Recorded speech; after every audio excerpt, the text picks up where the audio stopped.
कल में आप हजरात के सामने पेश किया जा रहा है। उसी सिलसिले की पहली कड़ी जनाब मोहम्मद अकरम साहब से एक मुलाकात आप हजरात के सामने पेश की जा रही है। अस्सलाम वालेकुम। वालेकुम अस्सलाम व रहमतुल्लाहि व बरकातहू। खैरियत से हैं? जी अल्हम्दुलिल्लाह। ये अरमगान में इंटरव्यू जो छपे हैं, इसी सिलसिले में आपसे मुलाकात की जा रही है और ये कुछ हमारे साथियों का, हमारे बुज़ुर्गों का मशवरा हुआ जी कि इनको वीडियो की शक्ल में पेश किया जाए, तो उसी सिलसिले में आपको सहमत दी गई है। तो हमारे जो सामने देखने वाले हैं और सामीन हजरात के सामने आपसे दरख्वास्त है कि आप अपना तारुफ पेश करें। मेरा नाम मोहम्मद अकरम है। पहले मेरा नाम विक्रम सिंह था और मैं मेरठ के करीब एक गांव कांसी है, वहाँ का रहने वाला हूँ। मेरे पिताजी एक छोटे से किसान हैं और वो वहीं पर खेती का काम करते हैं। अच्छा, काशी में रहते हैं वो? जी कांसी।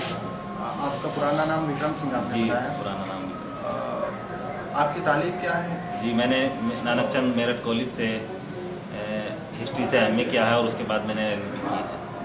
अच्छा, आपको इस्लाम कबूल किए कितने साल हो गए? मैंने 2 अक्टूबर 2002 में इस्लाम कबूल किया। तो उसके बाद से आपने कुछ इस्लामी तालीम हासिल की, क्या आपका सिलसिला रहा? जी मैंने उसके बाद इस्लाम कबूल करने के बाद मैं चीले के लिए जमात में गया था और उसके बाद फुलात आने के बाद मैंने कुरान शरीफ और नमाज वगैरह ये ज़रूरियात जो सीखी हैं। अच्छा, इस्लाम के मुतालिक जो मसले मसाइल हैं थोड़े बहुत वो सीखे हैं। जी अच्छा, तो आपका क्या ज़रिया रहा? आपने इस्लाम कबूल किया, किसने आपको दावत दी? इस्लाम के अंदर क्या पसंद आया आपको? जी जब मैं अकेला तन्हाई में बैठता था तो मैं सोचता था कि सारी सृष्टि को, सारे संसार को बनाने वाला, चलाने वाला कौन है, सूरज को निकालने वाला कौन है, चाँद को निकालने वाला कौन है। ये मैं इस तरह की बातें सोचता था और इसी दौरान जो मुसलमान दोस्तों से हमारी दोस्ती हो गई और उन्होंने हमारा जिक्र हज़रत मौलाना से किया और हज़रत मौलाना हमारे गाँव में तशरीफ़ ले गए और वहीं पर मुझे कलमा पड़ा। तो आपको ये तमाम बातें खुद ही जहन में आती थी या किसी ने जहन साजी की आपकी कि भाई ये सृष्टि को रचने वाला कौन है, या ये दुनिया कैसे तख्लीक पा गई, ये सूरज तो कौन निकालता है, दिन रात कौन ढालता है, आपने कैसे? असल में मैंने तमाम मज़ाहिब का जो है मुताला किया और आखिर में फिर मैंने सोचा कि इस्लाम मज़हब ही सच्चा मज़हब है। तो इस्लाम कबूल करने में आपको क्या क्या दिक्कतें पेश आई? आपने क्या? इस्लाम कबूल करने के लिए जो दिक्कतें पेश आई वो तो इस्लाम के मुकाबले में कुछ भी नहीं है, लेकिन घर वालों ने मुखालफत की। ख़ानदान वालों ने एक हफ्ते के लिए मुझे घर में बंद कर देते थे हमारे घर वाले। आप अपनी पूरी इस्लाम कबूल करने की पूरी कहानी सुनाएं। तो सबसे पहले क्या हुआ, उसके बाद कैसे कैसे आप? 2 अक्टूबर 2002 में हज़रत मौलाना ने जब मुझे कलमा पढ़ाया तो कहा कि अब नमाज आपके ऊपर 5 वक्त फ़र्ज़ हो गई है। तो मैंने अगले ही दिन से नमाज़ पढ़ना शुरू कर दी। तो धीरे धीरे हमारे घर वालों को, ख़ानदान वालों को इस बात का पता चला तो उन्होंने मस्जिदों पर पहरा लगाना शुरू कर दिया।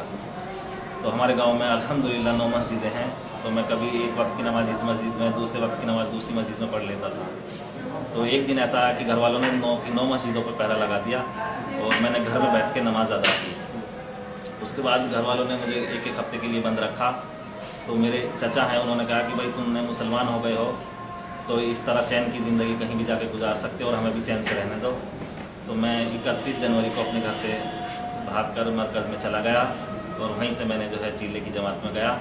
और चीले की जमात से जैसे ही मैं वापस गांव में आया तो मेरे घर वालों ने मारने की कोशिश की और पुलिस हमारे गांव में पहुंच गई। किसी तरह उनको इत्तला हो गई और वो मुझे वहां से पकड़कर थाने में ले आए और उन्होंने मुझे दिन भर थाने में रखा, बहुत सारे सवालात किए और उन्होंने बात जी।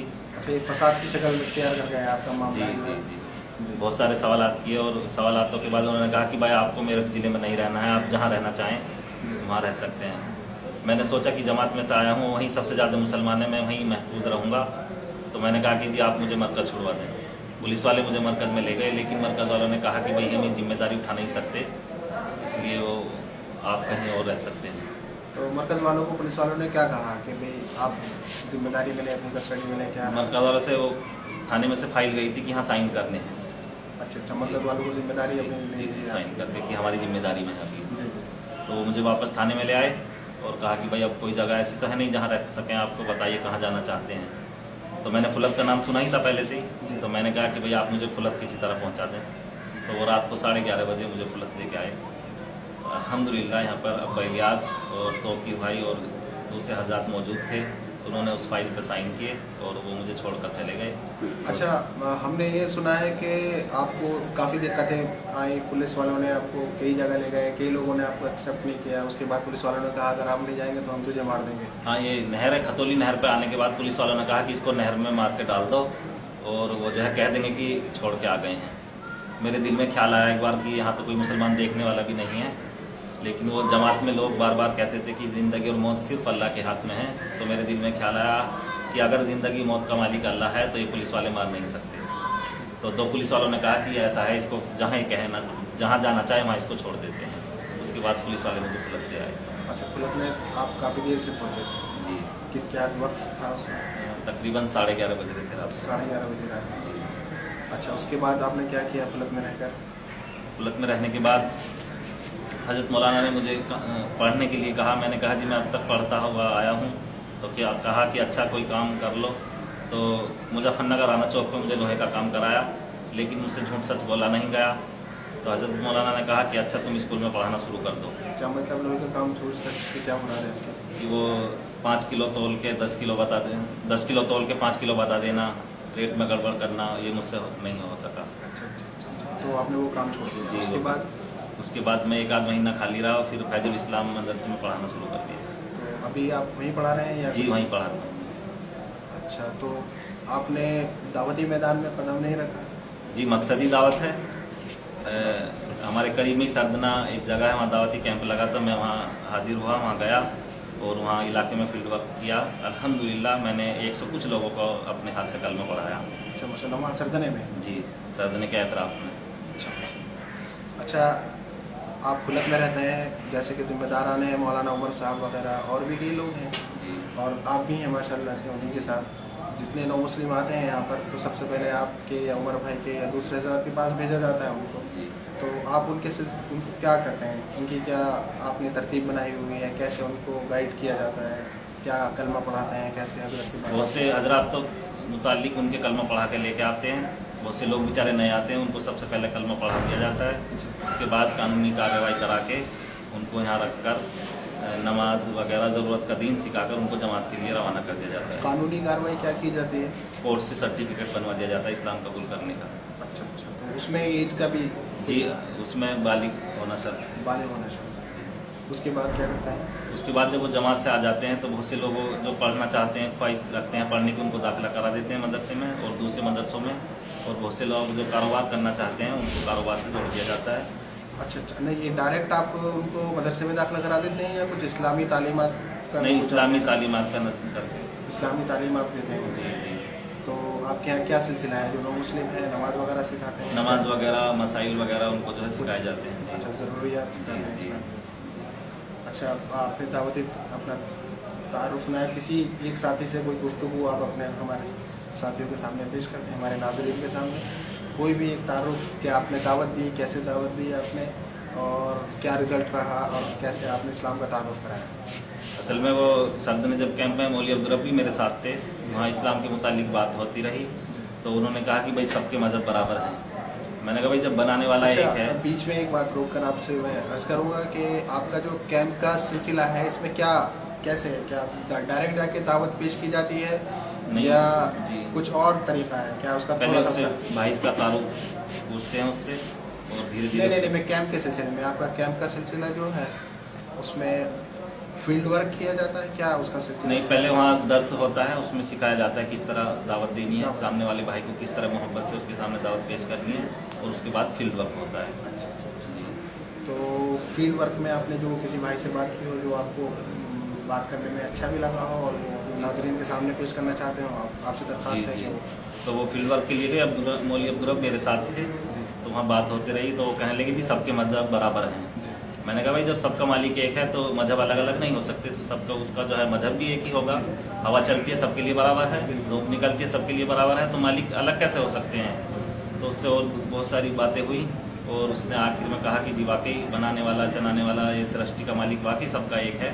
और उसने फिर बाद में कलमा पढ़ा। तो उनसे ताल्लुक़ है अभी आपका या? असल में मोबाइल जो नंबर दिया था उसने वो मिल नहीं रहा आजकल। अच्छा, पहले रब्ता रहा है? जी, रब्ता रहा। तो ये इसके अलावा कोई दावती तजर्बा और सुना है जो आपका?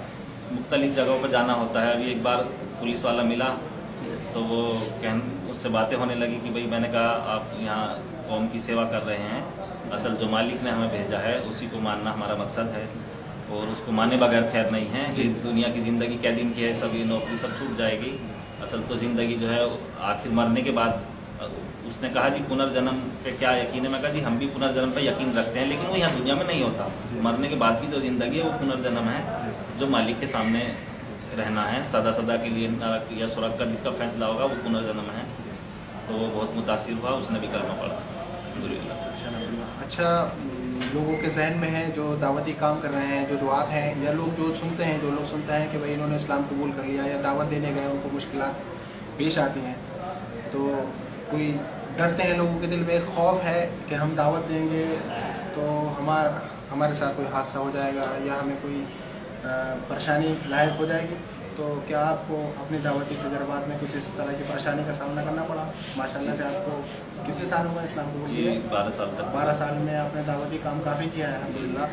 तो इस दावती सिलसिले में कभी कोई परेशानी पेश आई आपको?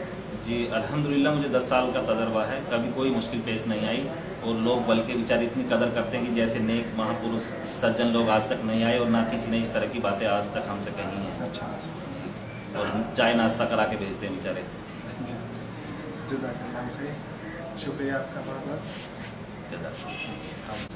अच्छा, नाजरीन को आप कुछ पैगाम देना चाहेंगे? हमारे जो सामीन और नाजरीन हैं, जो लोग इस इंटरव्यू को देखेंगे या सुनेंगे, उनको आप कुछ पैगाम देना चाहेंगे? जी, मैं तमाम अपने भाइयों से मेरी दरख्वास्त है, इस दावत को ज़िंदगी का मकसद समझकर हर एक इंसान तक इस दावत को पहुँचाएँ, और इस दावत दीन को अपनी ज़िंदगी का मकसद बना लें। शुक्रिया। वालेकुम अस्सलाम।